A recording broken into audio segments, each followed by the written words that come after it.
Gambar di bawah adalah peta jalan pada suatu daerah memuat tempat wisata A, B, C, D, E, dan F. Garis lurus penuh merupakan jalan raya. Terdapat rel kereta api yang menghubungkan tempat wisata D dan C serta E dan F berupa garis putus-putus. Jarak tempat wisata E dan D 120 km. Jadi F1 berarti satu garis lurus ataupun garis vertikal horizontal itu menetapkan jarak 40 km ya. Terus pertanyaan nomor 1. Sauki berada di tempat wisata F dan ingin mengunjungi tempat wisata C dan D menggunakan mobil. 1 liter bensin dapat untuk 16 km. Jumlah minimal bensin dari F ke D lalu ke C, berarti rute terbaiknya itu urutannya FDC ya. F lalu ke D lalu ke C. F ke D itu berarti nanti berapa kilometer? 1 2 3 4 5 6 kilometer ya. 6 kali 40, terus D ke C nya 3 kali 40, jadi totalnya itu perjalanan 240 120 berarti 360. Oke, dan 360 km dengan bensinnya yang diperlukan berarti adalah 1 liter untuk 16 km ya. 1 liter per 16 km berarti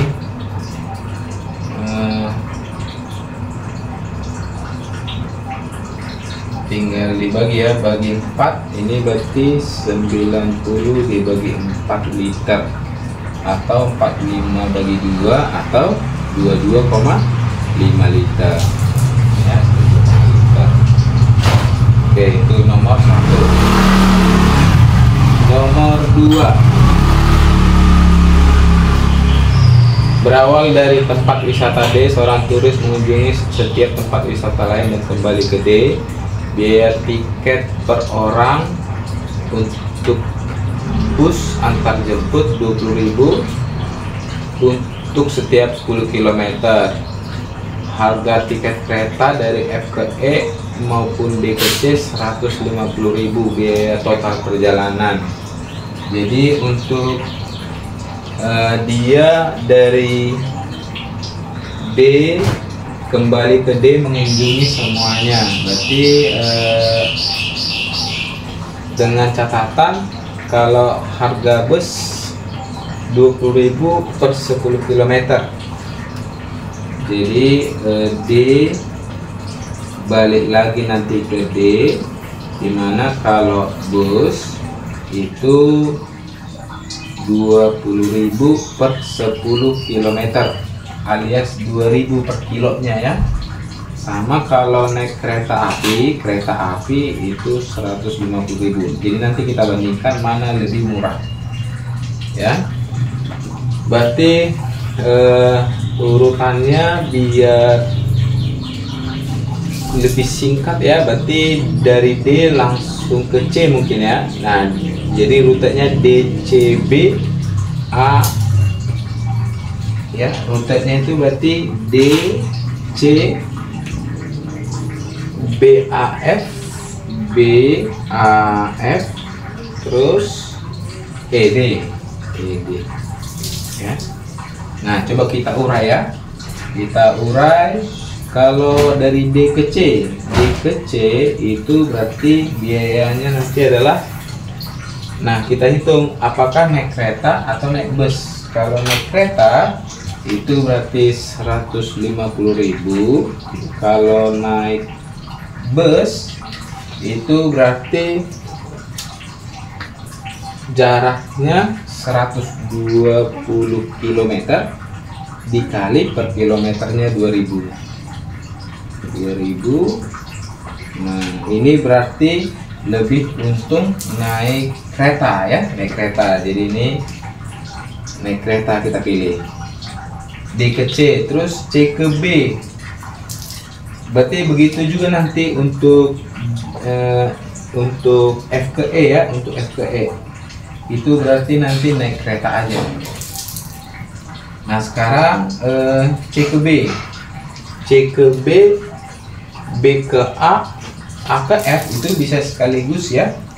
Jadi kalau kita gambar sini ya, D terus ke C terus ke B lalu A lalu F lalu E lalu balik lagi ke D. Ini berarti nanti untuk BD ke C maupun dari F ke E itu 150.000.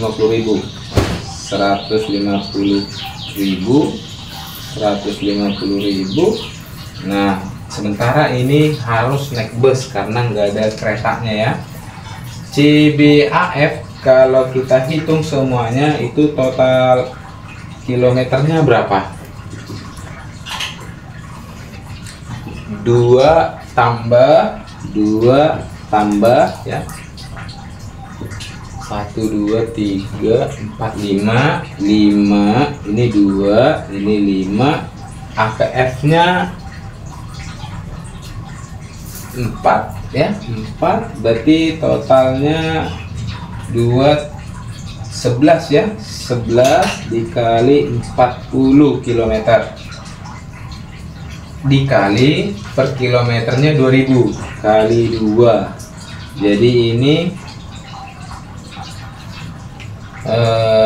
berapa? 880 ya. Terus dari E ke D itu 3 ya, 3 garis, berarti 3 garis itu adalah 120 km. 120 km per meter bus antar jemput 2000, berarti ini 240.000. Jadi tinggal kita total, ini 300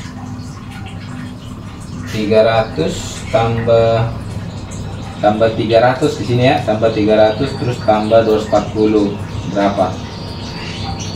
0 2 1 1420 ya, 1420. Nah, itu ada jawabannya.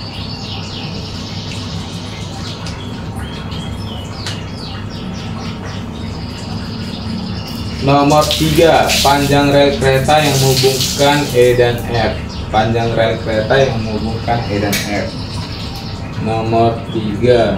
Nah, disitu kan berarti untuk hitung panjang garis miringnya kita bisa pakai Pythagoras ya. Nah, ini rel keretanya nih. F, E ya. Di sini itu ke sini itu 80 km. 40 km. Nah, berarti ini pasti 40 akar ya. Kita bisa bikin ini 40 akar 1. Ini tuh 40 kali 2 berarti 40 akar 4 ya. 40 akar 1 terus 40 akar 4. Berarti yang satunya lagi 40 akar 5 ya. 40 akar 5 km. Terus nomor 4,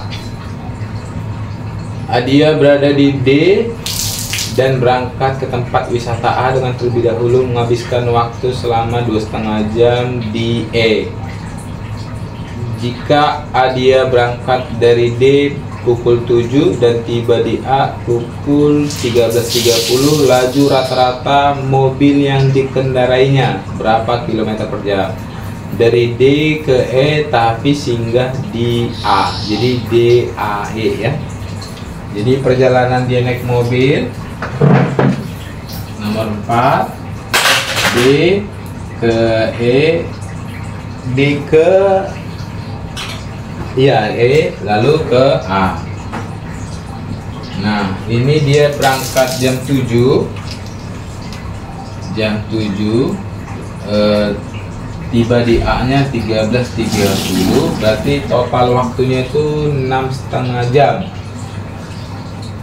Tapi tidak berkendara terus tuh ya, 6,5 jamnya ini 6,5 ya, dikurang 2,5 karena dia di E tadi apa? Diam ya. Jadi 4 jam total berkendara. 4 jam ini untuk menempuh D ke E ke A. D ke E ke A itu naik mobil ya. 3 garis. Jadi berarti kecepatan rata-ratanya itu adalah dia menempuh jarak 6 kali 40 km dalam waktu 4,5 jam ya, 4,5 jam. Oke, tulis saja. Oh, 4 jam ya, 4 jam. Coret berarti 60 km per jam. Teks 2. Pada suatu gedung baru akan dibangun sebuah tangga seperti pada gambar. Banyak anak tangga yang akan dibuat, 10 atau 8. Sebagai penutup telah tersedia ubin 30 kali 30. Diketahui pula bahwa lebar jalan tangga ini 1,2 meter dan ketinggian tangga 1,5 meter. Terus kemiringannya tan tetanya 3/5.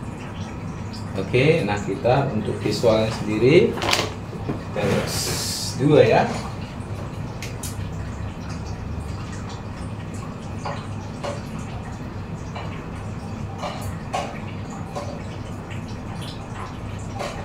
Jadi ini 1,5 atau 150 cm lah ya.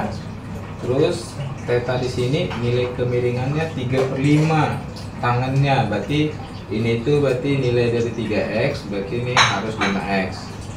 Artinya x nya 50, berarti ini adalah 250 cm alias 2,5 meter. Dibikinlah tangga ya, begini. Kira-kira ya. Nah, ini pijakannya ya, ini pijakannya. Terus untuk lebar ke sana itu tadi adalah 1,2 meter atau 120 cm ya sana. Terus ini bisa boleh 8, boleh 10. Oke, terus itu untuk data yang ada. Terus untuk ubinnya itu ukuran 30 kali 30 cm. Oke, nomor 5. Memeriksa pernyataan. Kalau dibikin 10 anak tangga, lebar anak tangga dan tinggi anak tangganya. Kalau dibikin 10 lebar dan tingginya, berarti untuk lebarnya ini nanti ya berarti 250 dibagi 10. Sementara untuk tingginya itu berarti 150 ini dibagi 10 ya. Berarti 25 dan 15 cm. Ini angka 10 ya. 25 dan 15. Jadi pernyataan 1 itu berarti benar ya. Pernyataan 2, kalau dibikin 8 anak tangga, ubin dapat menutup penuh permukaan pijakannya. Kalau dibikin 8, berarti nanti bagian pijakannya ini adalah persegi panjang berukuran ya. Nah, ini ya, dibikin 8 berarti 250 dibagi 8. 250 dibagi 8. Terus bagian lebarnya tetap 120 cm gitu ya. Nah, sementara ubinnya ukuran 30 kali 30, berarti kita bagi di sini. Kita bagi di sini, bagi 30, berarti di sini jadinya ya. Nah, kalau hasil baginya bulat, berarti itu artinya ubinnya ubin utuh ya. Artinya kalau dibagi sini itu 4 utuh ya. Kalau ini 250 bagi 240 ya, tidak bulat. Berarti tidak bisa menutup sempurna. Ubinnya bukan ubin utuh, berarti yang ini salah ya. Pernyataan 3. Banyak ubin untuk membuat permukaan 10 buah anak tangga. Jadi ini 10 buah anak tangga permukaannya. Berarti itu nggak hanya pijakan berarti ya, juga termasuk bagian tinggi ini.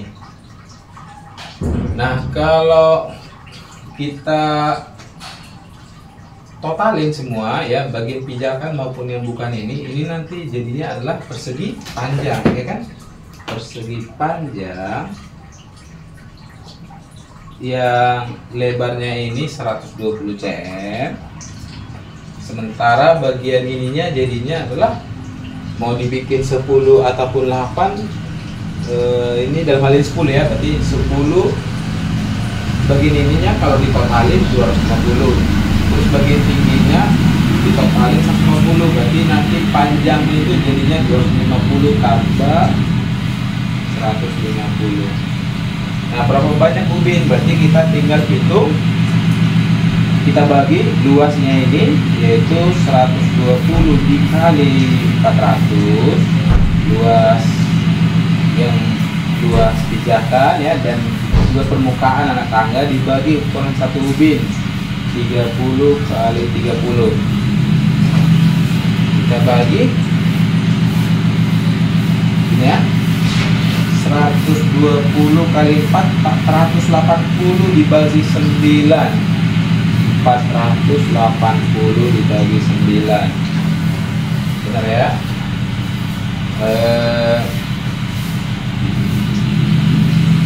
Berarti sama dengan 450 tambah 30 dibagi 9. 450 bagi 9 itu 50, 53. Jadi 53 koma ya, 54 buah ya, tidak 200 berarti ya. Jadi ini salah.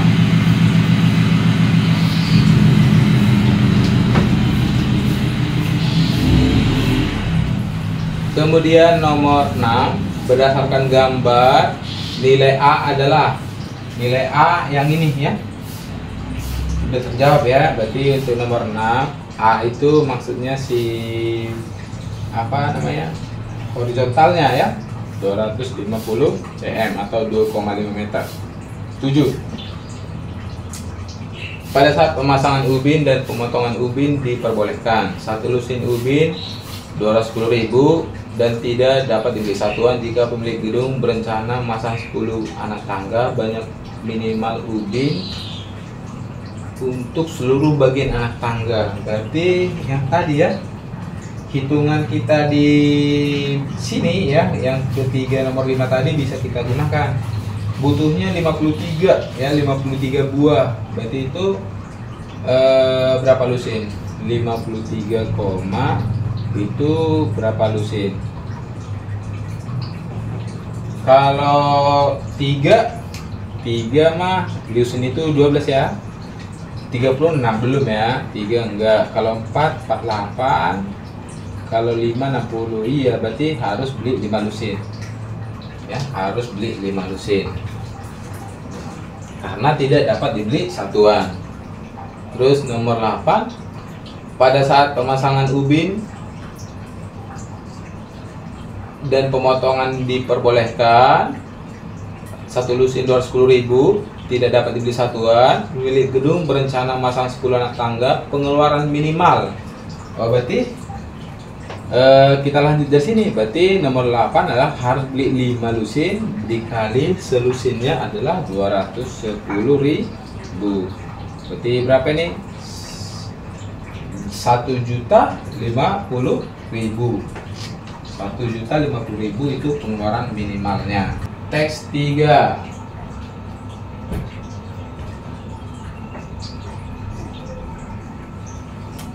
Sebuah perusahaan pemasok barang jenis A, B, C memberikan kebijakan potongan harga hanya 60% penjualan secara tunai.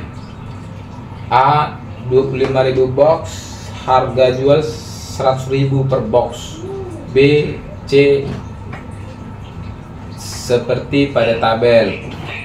Aturan potongan harga: jika tunai dan pakai uang digital, diskon 10%. Maksudnya tunainya apa? Digital. Kalau iya diskon 20%, kalau bukan digital 10%.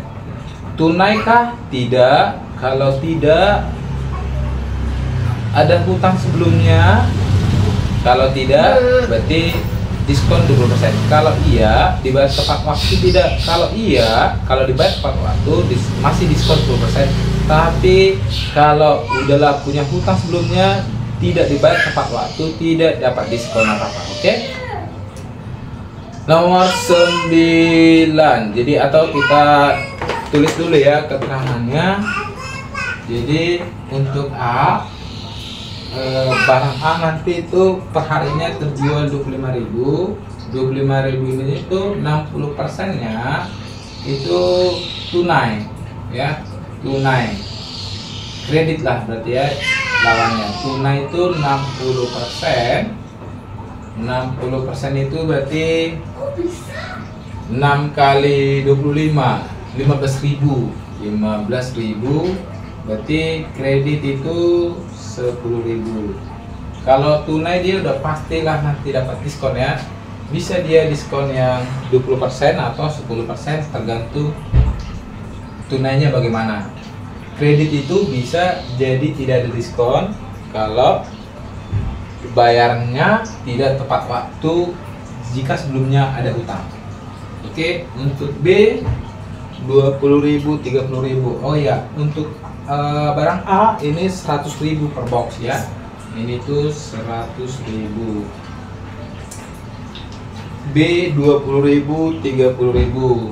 20.000 tunai 60%, 12.000 berarti kredit 8.000. 8.000 barang, 8.000 box.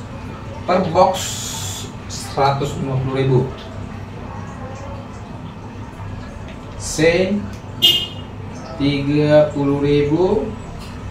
tunai 60%, 18.000, kredit 12.000, harga per box 200.000. Oke, nomor 9-nya.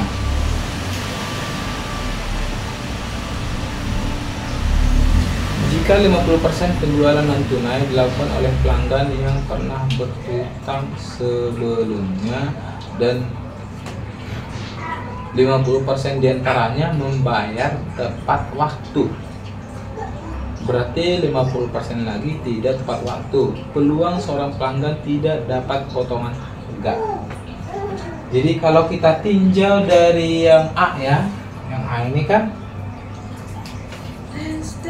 yang A ini itu dari 25.000 box yang terjual ini, yang tunai itu 15.000, berarti yang kredit 10.000. Nah, yang 10 kredit ini 50%-nya itu dibeli oleh pelanggan yang punya hutang sebelumnya. Lalu 50% itu berarti artinya 5.000 ya, 5.000. Yang punya hutang sebelumnya itu 50%-nya itu tidak membayar tepat waktu, berarti 5.000 ini itu terbagi dua ya, 2.500 sama 2.500. Yang bayar 2.500 ini bayar tepat waktu sama tidak membayar tepat waktu. Nah, nanti yang tidak dapat diskon sama sekali itu kan berarti yang ini ya, yang ini. Udah di kredit punya hutang sebelumnya punya, terus membayar tepat waktu ada 500, berarti peluangnya adalah 2.500 dari 25.000. Berarti begitu juga nanti untuk yang B sama C ini polanya ya. Berarti peluang tidak dapat diskon, berarti tidak dapat diskon itu berarti adalah ini berarti 1/10 ya. Berarti kalau totalnya itu berarti adalah A tambah B tambah C. Berarti yang A ini yang di atasnya itu adalah banyaknya yang tidak dapat diskon, berarti 1/10 dari A, lalu 1/10 dari B, lalu 1/10 dari C. Kalau kita keluarin ini A, B, C yang di atas ini, berarti jadinya 1/10 dalam kurung A tambah B tambah C, bisa kita lihat ke bawah, berarti 1/10 lah peluangnya tidak dapat diskon. Oke, nomor 9. Nomor 10. Jika 50% penjualan non tunai dilakukan oleh pelanggan yang pernah berhutang di waktu sebelumnya dan 50% diantaranya membayar tepat waktu, hasil penjualan barang C yang tidak mendapatkan potongan harga. Yang tidak dapat potongan harga nomor 10, berarti ini jadi mudah kita cerna karena tadi udah mengerjakan nomor 9. Yang tidak mendapat potongan harga itulah 1/10 dari si C, yaitu 30.000 dikali per barangnya, per boxnya itu 200.000. Oke, ini berarti jadinya berapa? Coret ya, coret nolnya, set ke sini aja lah ya. Berarti 3 kali 200, 600 ribu, berarti 600 juta ya, 600 juta. Berarti yang kita tulis di sini adalah 600 ya, yang kita tulis di kolom isiannya berarti 600.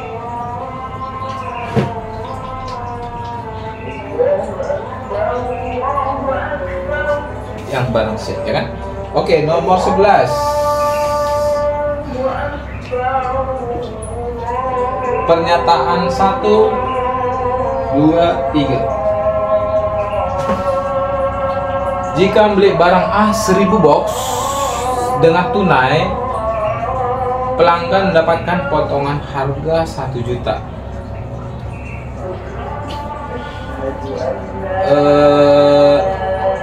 Tunai ini kan ada dua, tunai digital kah atau tidak? Berarti udah pastilah tidak bisa ditentukan tepat sejuta ini ya. Jadi satu udah jelas salah. Kalau kita pahami tadi, tunai itu bisa diskonnya 20% atau 10%. Jadi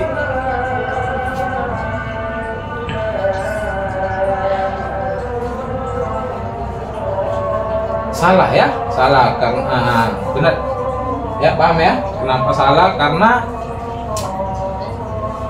tunai itu kan ada dua model diskonnya, tergantung tunainya ya. Jadi sejuta tergantung ininya, harus ada keterangan berikutnya ini ya. Jadi udah pasti salah. Nomor 2-nya, jumlah barang B yang tidak mendapatkan potongan harga adalah 8.000 box. Tidak dapat potongan harga kan kalau dia kredit udah gitu tidak bayar tepat waktu. Jadi nomor 2 juga salah. 3. Jumlah barang C yang mendapatkan potongan harga adalah lebih dari 18.000 box. Oh, kalau dia tunai udah pastilah dapat diskon. Jadi berarti benar ya, setidak-tidaknya 18.000 box itu dapat diskon. Jadi 3 benar. Oke, nanti bisa jadi kalau yang kredit ini dia dari kredit ini kan bisa juga dapat diskon ya. Jadi nomor 12 benar, pasti lebih dari 18.000. Oke, nomor 12. Jika 50% penjualan yang melakukan pembayaran secara tunai itu menggunakan uang digital. Hasil penjualan ketiga barang dengan pembayaran uang digital. Oke. Jadi nomor 12 tunai 15.000 untuk yang A ya, yang A ini. Terus 50%-nya itu pakai uang digital. Berarti sebanyak 7.500 box. Karena dia pakai uang digital, berarti dia bayarnya tidak harus terus 100.000, tapi diskon 20%. Jadi cukup bayar senilai 80%-nya nih. Berarti kali 80.000. Untuk barang B 50%-nya ini berarti 6.000 box. Itu cukup bayar 80% dari 150.000. 120.000. C 9.000-nya itu uang digital. Bayarnya berarti cukup 160.000 per box. Oke, kita hitung 75 kali 8 600, berarti 600 juta ya.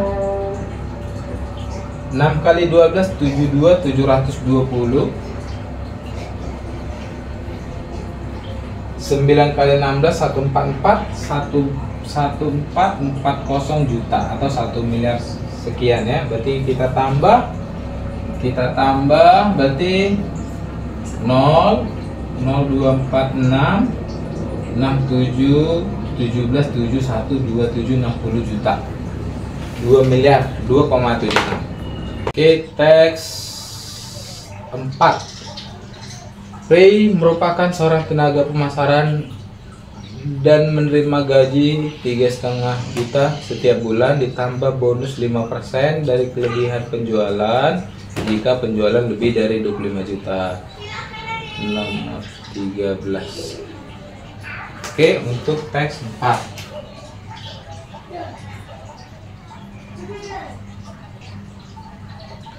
Jadi di sini gajinya itu ya itu 3,5 juta plus 5% ya, plus bonus ya, bonusnya itu adalah 5% dari siapa? Dari kelebihan penjualan kalau penjualannya sudah lebih dari 25 juta. Oke, nomor 13. Setelah bekerja selama 3 tahun, Raina memperoleh kenaikan gaji sebesar 20%. Aturan bonus juga berubah. Raina akan menerima bonus 3% dari selisih penjualan setelah lebih dari 50 juta. Jika pada bulan pertama setelah kenaikan gaji, Raina berhasil menjual 60 juta, pendapatan yang diterimanya adalah, berarti itu artinya pada bulan tersebut ya, nomor 13 dia akan menerima gaji berarti sudah naik 20% ya, berarti jadinya 120% dari gajinya semula 3,5 juta. Berapa ini? 120% itu 1,2 ya, 1,2 kali 3,5. Ini seperti 12 kali 35 lah, atau 6 kali 7 atau 4,2 ya, berarti jadinya 4,2 juta. Terus bonus ya, itu kan gaji, terus dia akan menerima bonus, yaitu aturan bonusnya juga berubah, 3% ya, 3% dari kelebihannya berapa? Plafonnya 50 juta, berarti lebihnya 10 juta. 3% dari 10 juta. Kalau 10 juta itu 10%-nya itu 1 juta, berarti 1%-nya 100, berarti ini 300.000 ya. Berarti total nanti yang diterima Rai di bulan tersebut adalah 4,5. Nomor 14. Jika pada bulan Desember Rai memperoleh gaji dan bonus sebesar 5 juta, hasil penjualan Rai memperoleh gaji dan bonus. Jadi ini udah totalnya ya, gaji dan bonus 5 juta hasil penjualan Rai pada bulan tersebut. Oke, 5 juta berarti itu artinya nomor 14, 5 juta itu berarti adalah 5 juta itu berarti 3,5 gaji pokoknya tambah bonusnya 1,5. 1,5 ini berarti adalah 1,5 ini 1,5 juta ini itu adalah 5% dari X ya kan. Oke, kita hitung aja dulu X nya ya. Berarti X sama dengan 1,5. 5% itu kan artinya 5/100 atau 1/20 ya. Berarti kali 20 sini 1,5 juta kali 20 berarti berapa? 30 juta. 30 juta itu berarti adalah kelebihan plafonnya. Plafonnya 25. Berarti yang dia jual 30 tambah 25 juta. Hasil penjualan Rai pada bulan tersebut ya. 30 juta ditambah plafonnya. Ya, nomor 14. Terus nomor 15. Jika X adalah hasil penjualan, bonus yang diterima Rai, rumus bonusnya ya, rumus bonusnya. Berarti nomor 15, rumus bonusnya yang ditanya ya, itu adalah 5% dari selisih plafonnya, yaitu X ya, total penjualan dikurang plafonnya, yaitu berapa? 25 juta ya. Untuk sampai ke pilihan berarti kali masuk ya. 5% itu 0,05 kali masuk sini, 0,05 X dikurang 0,05 kali sini, berarti 5 kali 25 kan 125, komanya 2, 1.250.000 gitu ya, atau 1,25 juta. Itu rumus bonusnya nomor 15.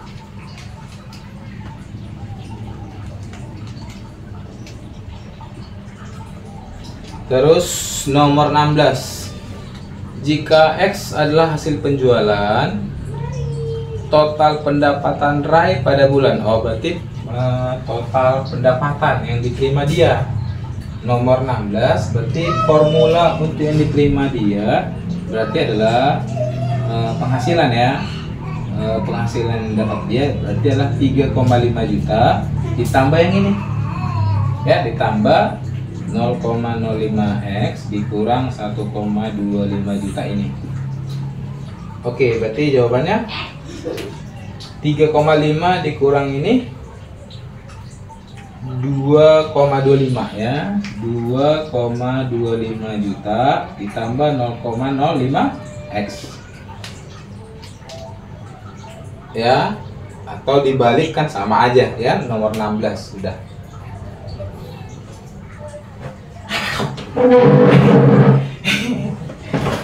Aduh, kamu mau ini dulu, iklan dulu, boleh iklan dulu dah. Iklan. Boleh. Halo gitu ya. Halo, iklan dulu. Enggak. Udah nggak apa-apa. Mau ini biar abangnya ada di videonya. Dia kan ini si muncung bebeknya sini. Halo, ini jangan disenggol pakannya. Halo. Halo. Udah. Mana nggak kelihatan sekali lagi. Teks 5. Untuk memenuhi kebutuhan air bersih, Gibran buat sumur di pekanan rumahnya. Ketersediaan air sangat bagus. Meski saat kemarau permukaan turun 50 cm. Di luar musim kemarau, sumur timba tersebut memiliki kedalaman 4 meter. Diukur dari pusat roda katrol. Radius roda katrol 10 cm, sedangkan tinggi ember 20 cm. Pengambilan dilakukan dengan cara ember dimasukkan ke sumur hingga tali yang mengikat gagang tepat di permukaan air. Oke, teks 5.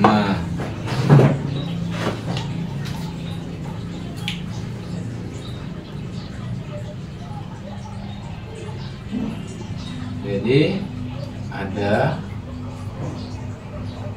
sumur ya, sumur. Ini radiusnya 10 cm, 10 cm, sehingga kalau kita kelilingnya nanti dikali D berarti adalah 20 cm. Ini kalau ini hak meter ya, kecuali dia musim kemarau turun 50 cm ya, ditambah 0,5 meter. Terus untuk embernya ini 20 cm dari atas sampai bawah ya. Ini untuk keterangan teks 5. Oke, nomor 17. Jika haknya 5, agar gagang ember itu 2 meter di bawah roda katrol, harus diputar berapa kali? Supaya ini terangkat sampai 2 meter dari sini, harus diputar berapa kali? Nomor 17 ya. Harus berapa kali supaya embernya terangkat sejauh berarti H-2 meter. Kalau kita tahu 1 kali itu katrolnya diputar, itu berarti dia embernya terangkat sejauh keliling lingkarannya 20 cm. Berarti kita eksekusi, berarti X lah ya, katakan X per 1 sama dengan H-2 meter. Berarti kita kali 100 ini, kali 100 dibagi 20 pi ya, kali 100 supaya satuannya sama-sama cm. Oke, berarti berapa kalinya? Berarti haknya 5 ya, haknya 5 kurang 2 berarti 3 ya.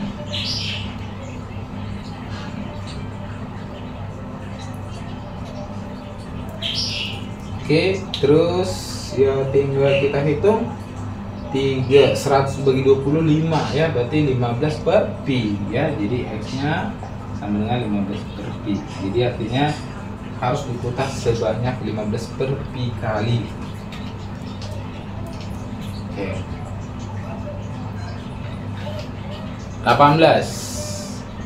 Jika roda katrol harus berputar 50 kali untuk menarik gagang ember sampai ketinggian 2 meter di bawah roda katrol, itu artinya haknya adalah berapa? Oke. Nomor 18. Jadi dibutuhkan 50 kali untuk menarik embernya sampai 2 meter dari sini. Berarti H-2 meter, dimana kalau 1 kali itu bisa embernya akan terangkat sejauh 20 pi cm. Oke, berarti persamaannya adalah H-2 ya, H-2 meter berarti kali 100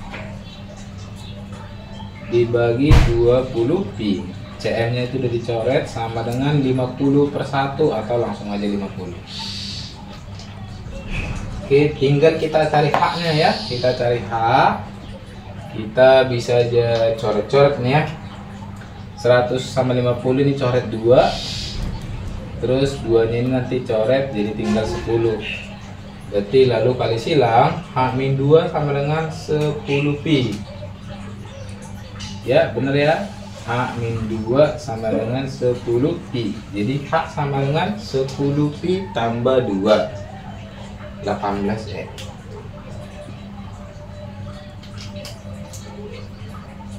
Oke, H sama dengan 10pi tambah 2E. Nomor 19, jika diperlukan 20 putaran untuk menarik ember dari dasar hingga galangnya menyentuh permukaan air, tinggi air dalam sumur itu adalah berapa? Nomor 19, jadi katakanlah ini sumurnya, terus supaya embernya itu terangkat dari sini sampai ke sini ya. Artinya kalau kita tinjau dari sini ya, dari titik ini sini, supaya ini terangkat, ini butuh 20 kali. Nah, 20 kali. Jadi butuh 20 kali untuk mengangkat ember ini sejauh ini. Katakanlah ini P meter ya. Berarti P meter, yang mana patokannya tadi adalah 1 kali diputar itu 20 pi cm. Lalu yang ditanya adalah berapakah kedalaman sumurnya. Berarti nanti jawabannya adalah P ditambah tinggi embernya. Tinggi ember tadi adalah 20 cm ya. Jadi kita cari dulu P nya. Berarti P per 20 pi ya, 20 pi. Ini kita kali 100 biar sama satuannya, sama dengan 20/1, 20. Oke, ini kita kali silang atau ya kali silang, berarti P sama dengan 400 pi per 100 atau 4 pi berarti ya. P nya itu berarti 4 pi meter, berarti kedalaman sumurnya itu adalah 4 pi meter. P ditambah tinggi embernya 20 cm atau 0,2 meter.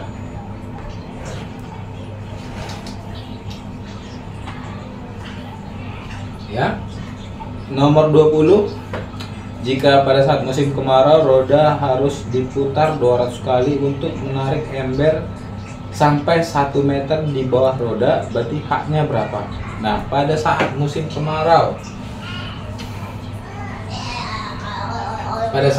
kemarau, jadi nomor 20 harus diputar 200 kali untuk menarik embernya itu 1 meter di bawah roda. Berarti dimana kedalaman ininya kan H tambah 0,5 ya. H tambah 0,5 dikurang 1 meter, dimana kalau 1 kali tadi itu adalah 20 pi cm. Itu berarti H nya adalah berapa? Saya ini kenapa ditambah 0,5 ya, tambah 0,5 karena pada saat musim kemarau konteksnya. Oke, kita bikin persamaannya. H tambah 0,5 kurang 1 berarti H dikurang 0,5 itu meter. Kita bikin cm aja, dibagi 20 pi, cm nya dicoret, sama dengan 200 per 1, 200. Oke, kita coret aja nolnya ini. Berarti H sama dengan H min 0,5 sama dengan 40 pi ya. H min 0,5, H min 0,5 sama dengan 40 pi, berarti H sama dengan 40 pi tambah 0,5.